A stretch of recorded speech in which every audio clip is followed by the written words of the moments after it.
really know how to follow that up because none of us have invented penicillin or the telephone, though I'm sure many of you regret the invention of the telephone at odd hours when your mobiles go off.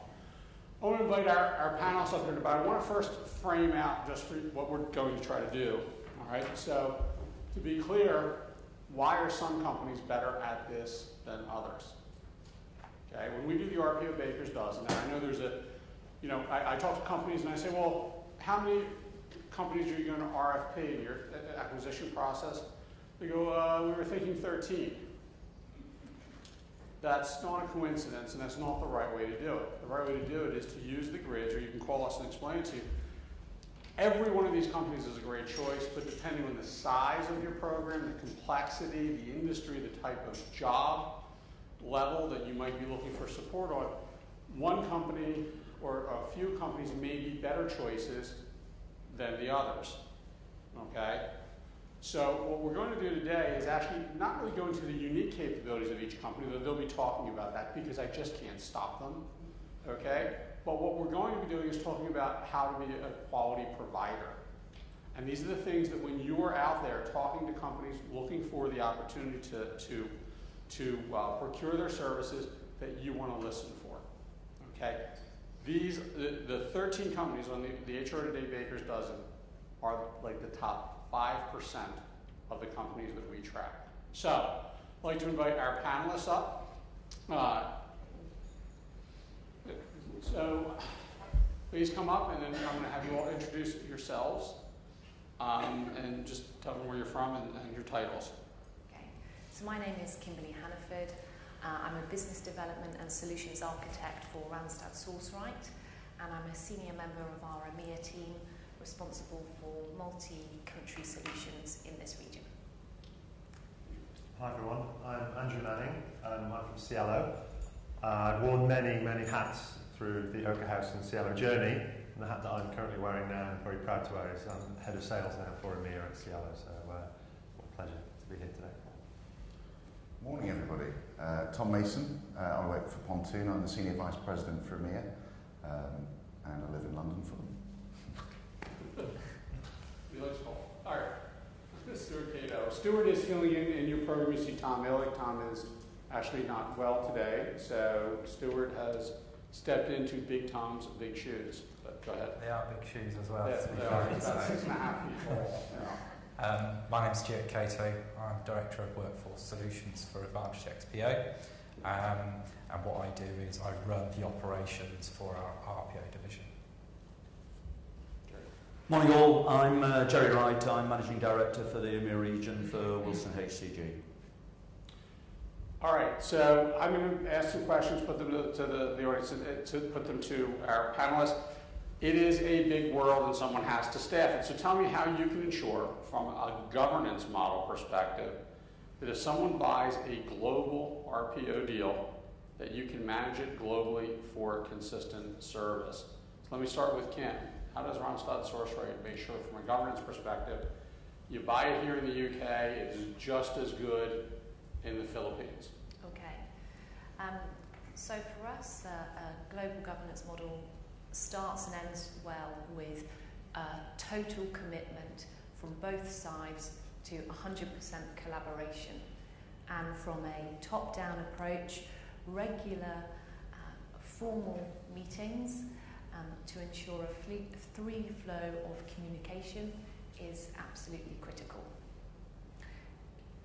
I guess it really starts at a solid implementation and taking on board the global themes of the agreement and the partnership, but really enabling local communication to be shared and that service to be adapted to something that makes sense for the local stakeholders.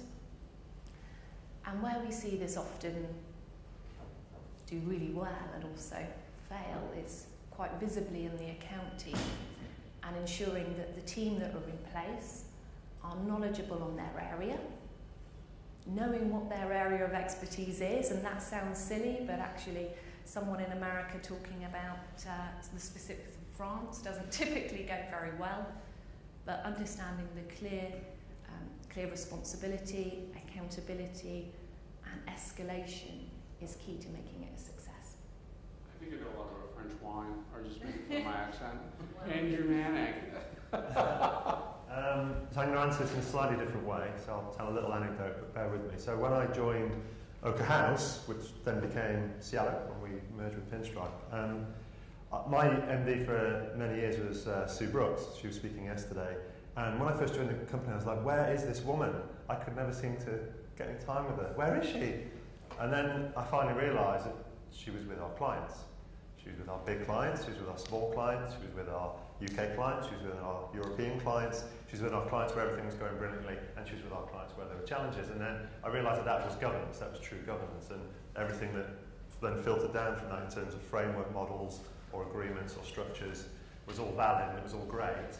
But if we hadn't had true commitments and built into our model, the ability for somebody with her level of experience to truly govern that account alongside the people within the client who are able to make decisions, change things, escalate things in the true sense.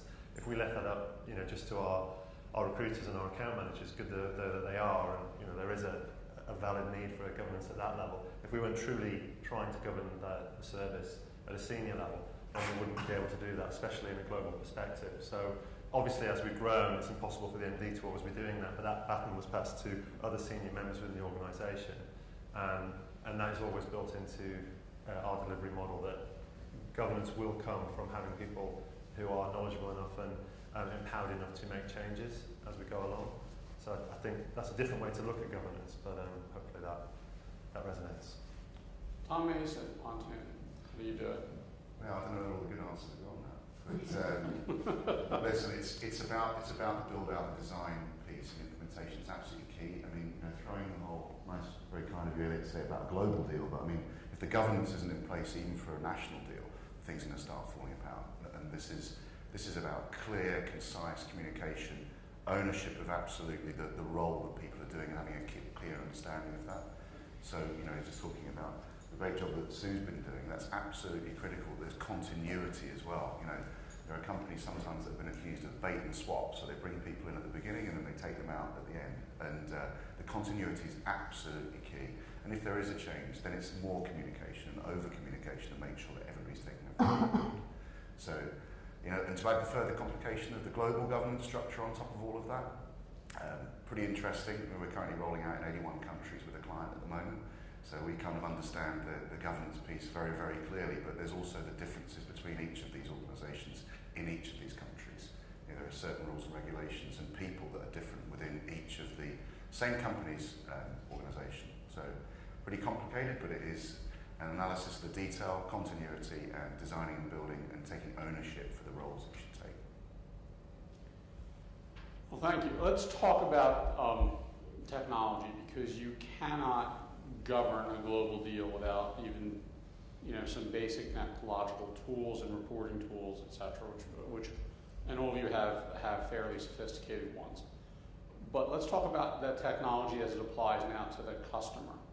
So how do you ensure that your customers are getting the latest technology? And this comes up often in our survey about the word innovation, but really a lot of times it's just simply about getting the best technology tools.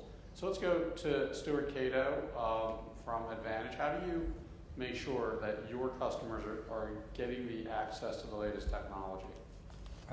Well, I think there's lots of technology out there. We saw that from the iTalent competition yesterday that was won by Checker, that 250 entrants before they shortlisted 5 finalists. So there's so much technology out there to choose from. I think what's key is to bring the customer on board as soon as possible and find out what their strategic goals are, what their objectives are, and take that back to our innovation team. The innovation team are there to go and source and find those technologies. But it always sits with the operations team for them to actually go back to the customer and say, this is what we believe fits with your dreams, your goals as a business, and put in a long-term strategy.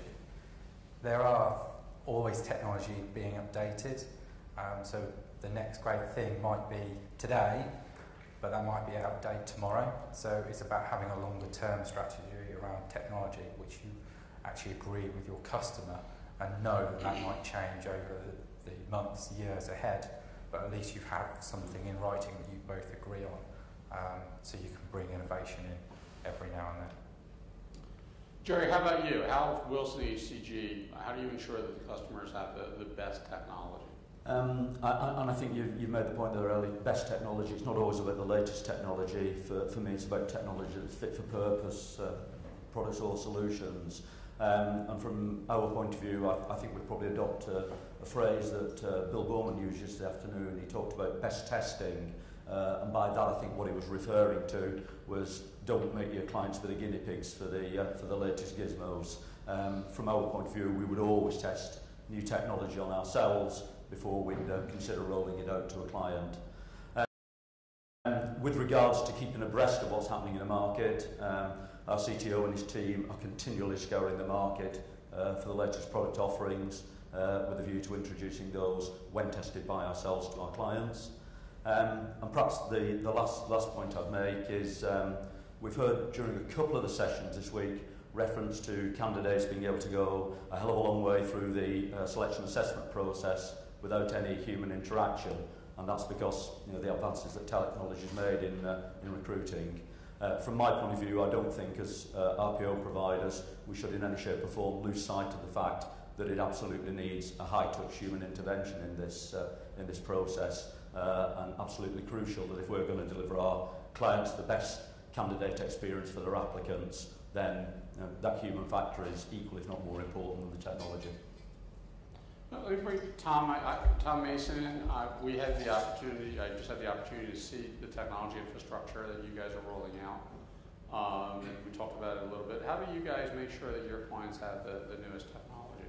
Yeah, we have Or the best, because I don't want to say newest, because newest could be the bleeding edge, right? Yeah, we have like a team of like mini Bill Ballmans running around, and they check us.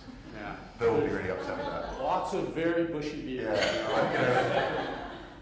And I mean, really, what we tasked them with is absolutely whatever he said here. We're not going to test something on a client, certainly not unless we've used it, kicked it, pulled the plugs out of it. But it's very difficult. You've got to be able to put technology in, not just for the sake of putting it in. There's got to be a real tangible benefit. Is it going to cut your time to hire? Will it improve the quality of the hire? Will it affect the price of the hire? So we're just wary, and it was really interesting seeing the presentations, which I thought were great. We spent a lot of time talking to the winners in all bar one last night, which is quite interesting. But talking about that kind of technology is really important because it really is part of the process, but it's not all of the process. It's the glue between the process and the people. So yeah, we're constantly in touch with our guys. Sometimes they come up with ideas that we can't quite see fitting in, but we're asking them to spot what would be the next thing that can deliver a tangible benefit. And so that's pretty much what we do. I just want to point out, that great answer. I just want to point out one thing though, and I'm sad to see that Bill Borman's not in the room, but I'm hoping he'll watch the video and catch this one. Bill is a hypocrite. Okay, we've been a long time friends, but Bill does not believe in assessment technology. I said to him yesterday, "Where'd you find the hat?" He said, "You never find hats made; they only find you." Okay, so he does not use assessment technology. He just lets the candidates come. All right. So let's talk about relationships with clients. Right. We're past technology. We're sort of past governance. Let's talk about people. Right. Because it's a people business. How do you get to know the client? Right. How do you really have a process to understand their issues, develop the strategy, manage within their culture? Now, Kim, you actually do solutions and implementation oversight. So how do you do that? How do you get to know your clients? Do you know there's no shortcut or magic bullet to be able to get to know your customers' culture or the individual personalities of their business units. And I think it was Peter Drucker who famously once said, culture eats strategy for breakfast. And it never could be more true.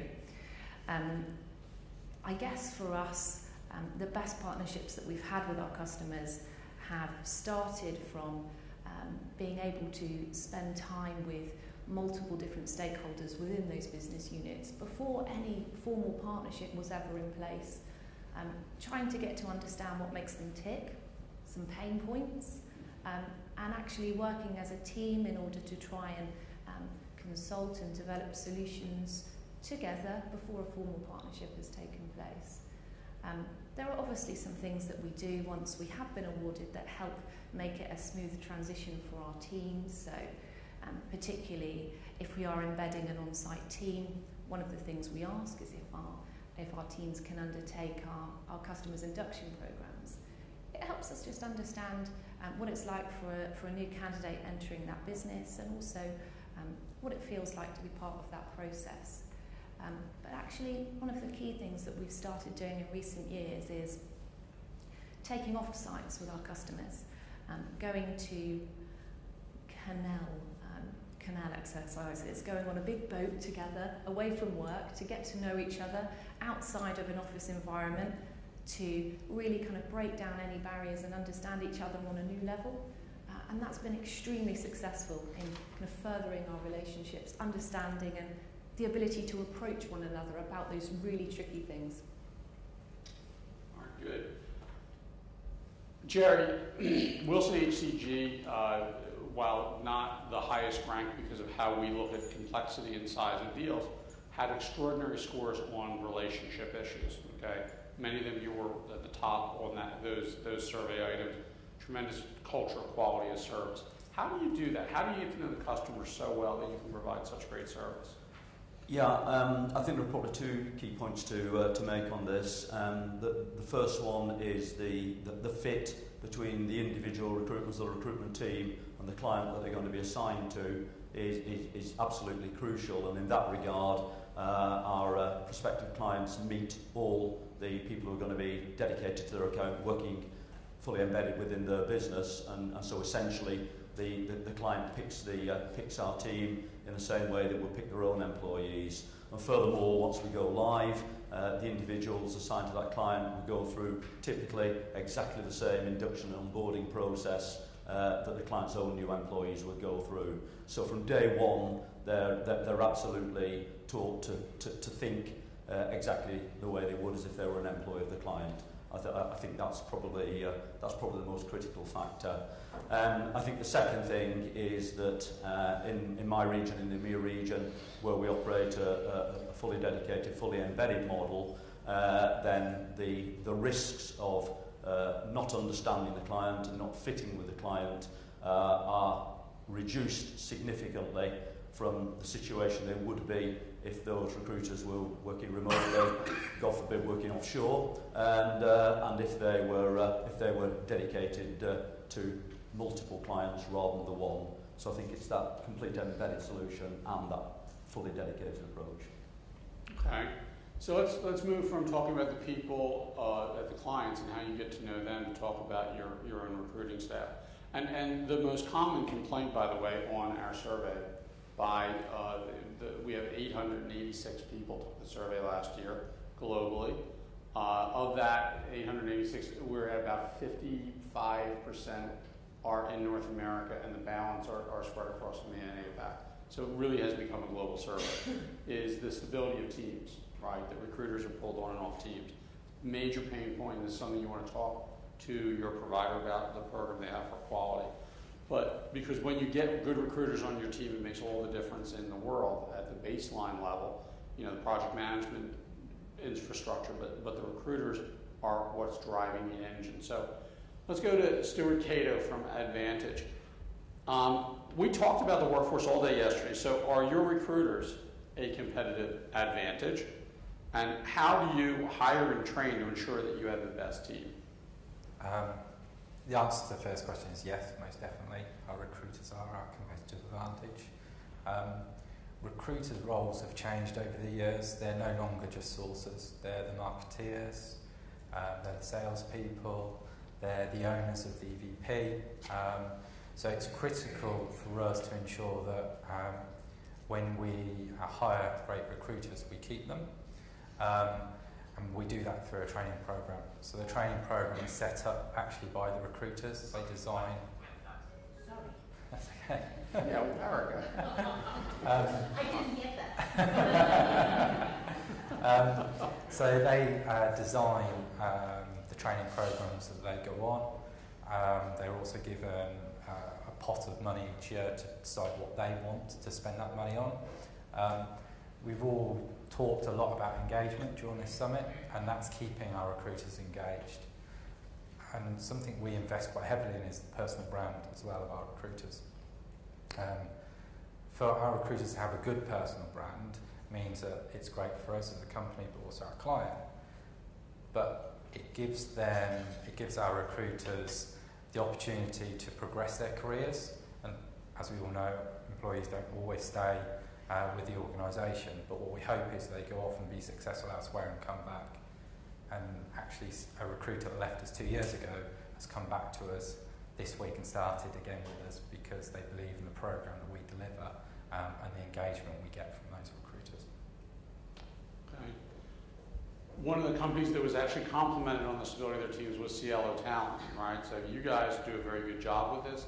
At Cielo, how do you make sure that you have hired and trained the best recruiters? Yeah, I'm really glad you asked this question today because I think it is it's easy when we're all talking about brand strategy and integrated models and governance structures and linking acquisition to talent management to forget that recruiters, and they have a lot of different titles these days, don't they? Attraction specialists, sourcing support, researchers. They are recruiters and they are the fundamental component, and it's a really hard job, and I think it's probably got harder just in the sense that I think we all thought that being able to get our emails all the time was going to make our lives easier. I think it's probably just deluged us with yet more work. I mean, I think really it's the same with recruiters. So, all those things that for a second were a competitive advantage, like LinkedIn or whatever else, everyone knows how to access them now. So I think as much as anything for us, it's ensuring that those recruiters have a positive environment in which to work and have a smile on their face. So I don't know if any of you have ever spent any time in Japan, but I used to live there, and when people are on the phone in Japan, especially in a business environment, they do actually bow when they're speaking on the phone, because they bow a lot in their normal interactions. So I said to them, I said to somebody once, I said, why do you do that? Because nobody can see you bowing. And they said, no, but they can feel it. They can feel my respect for them. And I think there's nothing more dispiriting than seeing a team of recruiters all laden down with the pressures of recruitment and keeping hiring managers busy, and always my SLA going to be green or red. The candidate market and the hiring managers can feel that. And if we don't work really hard with our recruitment teams to ensure that they're putting forward not a bow, but a smile or at least some positive energy, I think that, that they're not going to be able to perform their jobs the way we want them to. So we spend a lot of time trying to create an environment that's supportive and fun, and that isn't always possible, but if it's possible the majority of the time, we know that has an impact to both the candidates they're dealing with and the clients that they're working for. All right, great. All right, we're under a little time pressure, so let's try to get this quickly. But I want to talk about the next wave of RPO. What do we think is going to happen next? Tom Mason, what do you think the next wave of RPO is quickly? Okay. It's not a complex question, Tom. What the heck? Just go. I've been thinking about it a bit. It's been such an evolution over the last sort of 15 to 18 years, from catch and pass, neutral vendor, through to direct recruitment, to employee value proposition, through to contingent RPO, and everybody says, what's the next thing? There's technology, absolutely, making things faster, better, the qualitative metrics. Well, I think it's about the evolution between the client and the provider and their relationship. That's really the next wave, because we've seen, and we've all probably been in the sort of relationship with a client or a supplier one day where we probably could have done a little bit better than we did, and it wasn't particularly either our faults that the solution wasn't going the way it should do. And these relationships are starting to evolve. So I really think the next wave is all about the development of the relationship between client and provider, and then becoming much more aligned. And the global piece, as I spoke about on the first day, and was very well articulated in the presentation this morning about the global war for talent. It is a reality, and if we don't align ourselves and work closely together, we won't be able to hire the people that we need to drive our business. So those really are the key things for me. All right, Jerry Wright, WilsonHCG, next wave. Yeah, just following on from Tom's theme, I think it's definitely evolution, not revolution. A hell of a lot's happened in recent years, and I think it's time now to look at the individual components that we as RPO providers give to our clients and actually fully integrate them. I think there's still pieces missing in terms of just the joined up element of the service offering. I think if I was to pick one thing out that will really start to take shape of the way a lot of RPO contracts are delivered moving forward, I would suggest personally it's big data and analytics. I think really getting our clients to understand that linkage between talent and company performance and success. All right, Kim Hannaford, bring it home here. What's the next big wave? No pressure then. So over the course of the conference, actually, something has been solidifying in my mind, and my personal view on what the next wave is. Actually, of course, it's different for every customer we speak to, because one customer may not be as advanced as another, and there's something to be said for getting the basics right. But for me, the next wave is actually a true integration between talent acquisition and what I would call resourcing, which is an understanding of the current talent within your organisation and how we can best utilise that talent without always having to go externally in order to attract or gain the skills that you need to ensure that you're delivering best business value. It's common to post your vacancies internally. It's not common to proactively speak to current employees about potential other opportunities. And sometimes that can be the reason why people leave an organisation.